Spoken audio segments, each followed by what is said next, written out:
আওয়ামী লীগ কি ফের ফ্যাসিবাদ প্রতিষ্ঠা করার জন্য গর্তের থেকে উঠে আসতে চাইছে? কোনো কোনো গণমাধ্যম শিরোনাম করেছে যে আওয়ামী লীগ গর্তের থেকে গলা বের করার চেষ্টা করছে, মাথা বের করার চেষ্টা করছে। আপনারা খেয়াল করে দেখবেন যে ইতিমধ্যেই আওয়ামী লীগ কিন্তু 1 ফেব্রুয়ারি থেকে মাসব্যাপী একটি কর্মসূচি ঘোষণা করেছে, যেখানে আছে লিফলেট বিতরণ, মানববন্ধন, ইভেন হরতালের মতো কর্মসূচি।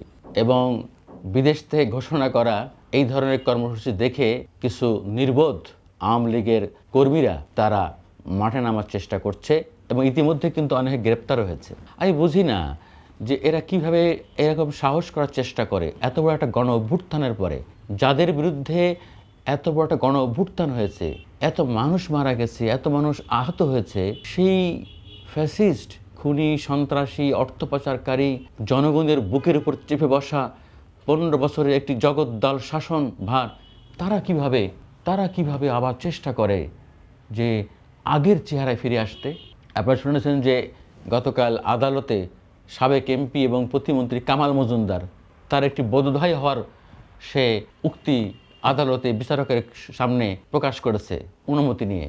উনি বলার চেষ্টা করেছেন যে আমি তো শেখ হাসিনাকে বলেছিলাম ছাত্রদেরকে গুলি না করতে, আমি ওই আন্দোলনের পক্ষে অবস্থান নিয়েছিলাম, যে কারণে গণভবনে আমার প্রবেশ নিষিদ্ধ ছিল। এরকম মনে আরও কয়েকজন কারাবন্দী তারা বলার চেষ্টা করছেন। আরে ভাই, আপনারা সবাই মিলে চেষ্টা করলে বললে উনি এতটা সরাসরি হওয়ার সাহস কীভাবে পেল? উনি তো একদিনে হয় নাই।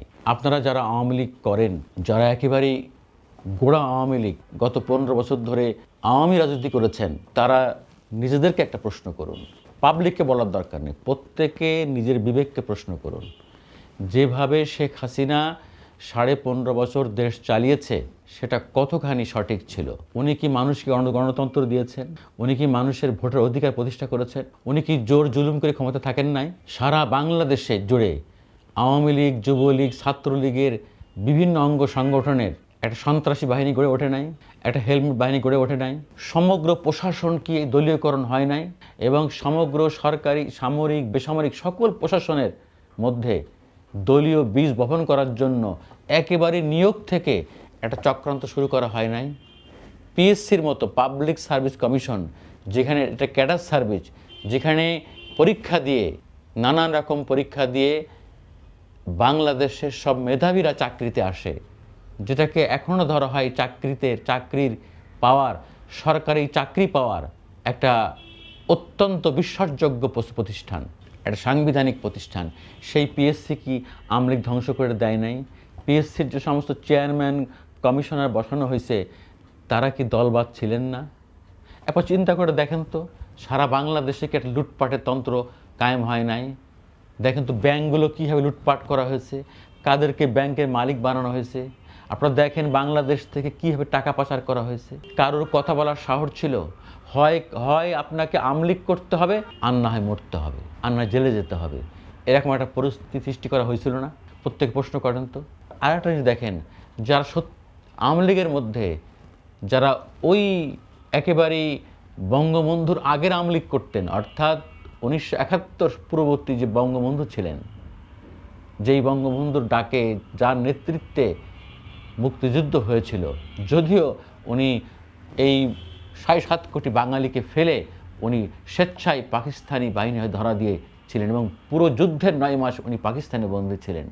এটি নিয়ে অনেক বিতর্ক আছে। কেউ বলেন যে বঙ্গবন্ধু বাংলাদেশ স্বাধীন হোক এটা চাননি, উনি পাকিস্তান থেকে মুক্তি হতে চেয়েছিলেন, কিন্তু বাংলাদেশ স্বাধীন হোক এটা চাননি। যাই হোক, আমি সে বিতর্কে যাচ্ছি না। বলতে চাচ্ছি, বঙ্গবন্ধুর মধ্যে যেসব ভালো দিক ছিল, ভালো গুণ ছিল, সেই সব ভালো দিক, ভালো গুণের কারণে যারা আওয়ামী লীগ করতেন, আওয়ামী লীগকে ভালোবাসতেন এবং সত্যিকার অর্থেই আওয়ামী লীগের ত্যাগী নেতাকর্মী ছিলেন, যখন আওয়ামী লীগ বিরোধী দলে ছিল, তখন যারা হামলা, মামলা, হত্যার শিকার হয়েছেন, সেই সব পরিবার, এক কথায় আওয়ামী লীগের যারা ত্যাগী নেতাকর্মী, যারা সৎ, নির্ভীক, তারা কি 15.5 বছরে দলের মধ্যে মূল্যায়ন পেয়েছিলেন? আপনাদেরকে মূল্যায়ন হয়েছিল? হয়নি তো। আমরা দেখেছি না, আমরা সাংবাদিক হিসাবে দেখেছি না, আমরা খবর পাইছি না, আমরা খবর লিখেছি না। তাহলে আপনারাও তো নিজ দলের মধ্যে আপনারা বঞ্চিত হয়েছেন, নির্যাতিত হয়েছেন।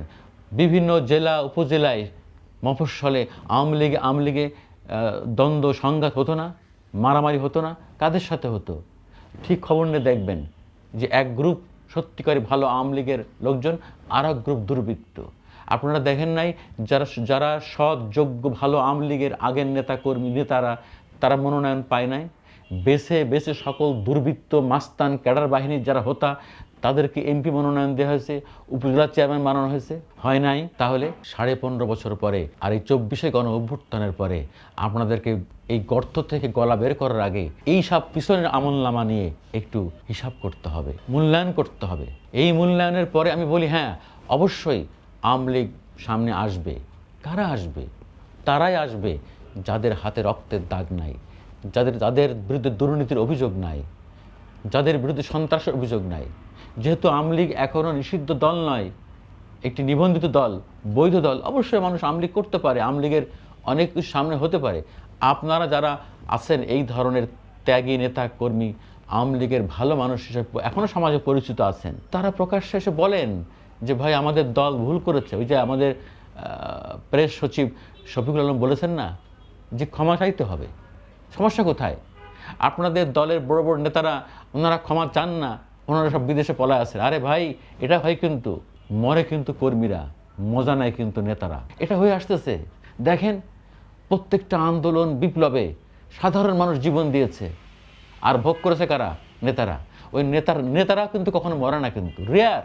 তা আপনাদের বলি, যদি আওয়ামী লীগ করতে চান এবং যারা আওয়ামী লীগের মধ্যে ভালো নেতাকর্মী আছেন তারা জাতির সামনে ক্ষমা চান যে হ্যাঁ আমাদের দল, আমরা ভুল করেছি, আমাদের এই ভুল হয়েছে। আত্মসমালোচনা করেন ভাই, কিন্তু সমস্যা নাই।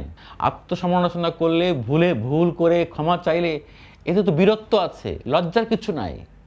এতে মানুষ ছোট হয় না, ছোট হয়, মানুষ বড় হয়। কিন্তু আপনারা যেটা করতেছেন, আমি যেভাবে দেখছি যে একেবারেই ওই সব লুটপাটের অর্থ ব্যয় করে, চক্রান্ত করে, ষড়যন্ত্র করে বর্তমান সরকারকে উৎখাত করার চক্রান্ত করছেন।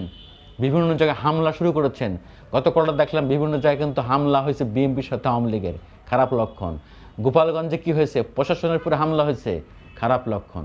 যে কারণে গতকাল প্রধান উপদেষ্টা ডক্টর মোহাম্মদ ইউনূসের সভাপতিত্বে যমুনায় ওনার বাসভবনে কিন্তু একেবারে শীর্ষ আইনশৃঙ্খলা বাহিনীর কর্মকর্তাদের সাথে মিটিং হয়েছে। সেখানে উনি বলেছেন যে একটি কমান্ড ইউনিট গঠন করতে হবে আইনশৃঙ্খলা বাহিনীর।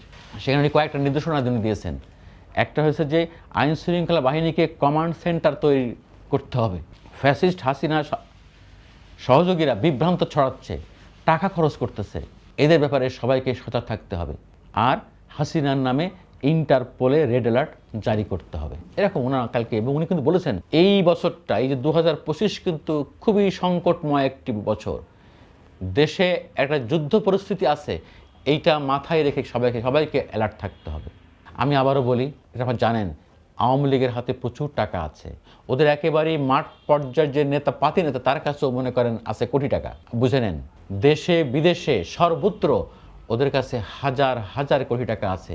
জনগণের থেকে লুটপাট করার টাকা, চাঁদাবাজি করার টাকা, মাস্তানি করার টাকা, দখল বাণিজ্যের টাকা। ওরা কিন্তু এক টাকায় কিন্তু বসে আছে। টাকার কিন্তু তার শক্তি আছে, কিন্তু টাকার তোরা পাওয়ার আছে। আর টাকাটাকে আপনি লাগাবেন ভালো কাজে না খারাপ কাজে?